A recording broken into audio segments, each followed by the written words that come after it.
Okay, so as some of you will know if you've seen my reviews, as Blackie Whitey, I've been trying to perfect home cooking, for want of a better word. I work from home predominantly.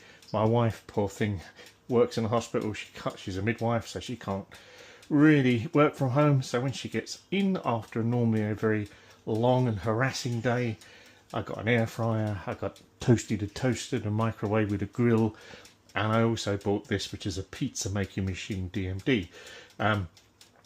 We also discovered quite a few things. For example, making your own base, your dough base, don't work very well, we found, and so you can buy pre-made bases. They're much better. And these flatbreads, they work well, especially if you're doing an individual thing. Second thing is, move that pizza around, because it's right there, the heating element, and it will just burn the middle and leave the other sides not so cooked. So I'm going to move it around, and because I don't know what my wife's doing because of the shifts and the traffic and everything else, I tend to do them and then put them into the air fryer, into the double tray, and then just warm them up at the end. The other thing is, don't put too much on top. That's probably a bit more than I would normally put, but there we are. I'll come back once it's finished, which is normally about 5 to 10 minutes depending on what you're doing. Probably about 10 minutes, and I don't put it on full heat anymore because that can burn them. Okay, so that's been in there for 8 minutes. I've turned it around a few times. This stuff, whoop, mind where you're going, be very careful, that is red hot. This stuff on the outside is from a previous pizza which I haven't cleaned off properly, so it's not part of this. And basically just plop that one down beside, so you can see the difference between the two. Now I've got to cook the other one. There are slight differences in the pizzas themselves.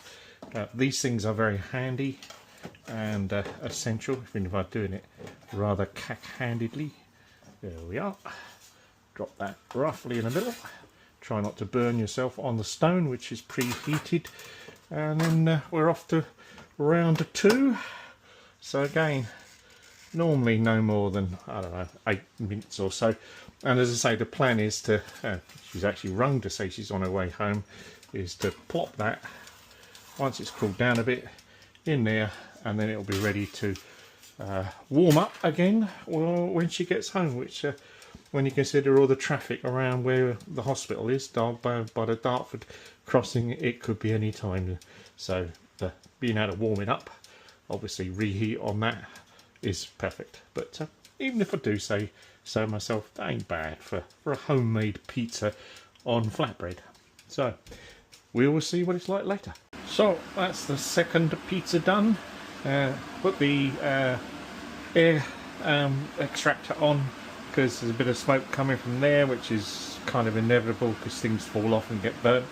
But overall, I'm not unhappy with that. Hopefully the wife will be okay with them.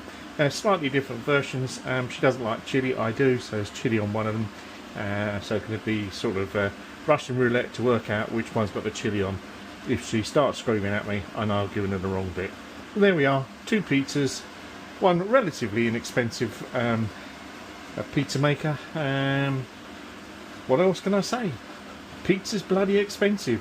This probably costs less than a £5 at least. I know you can buy them in little pre-packaged, but I get to choose the ingredients, and it's home cooking, kind of Italian style. Although I'm sure if there's any Italians watching, well, all I can say is I apologise in advance, but at least there is no pineapple on here. There we are.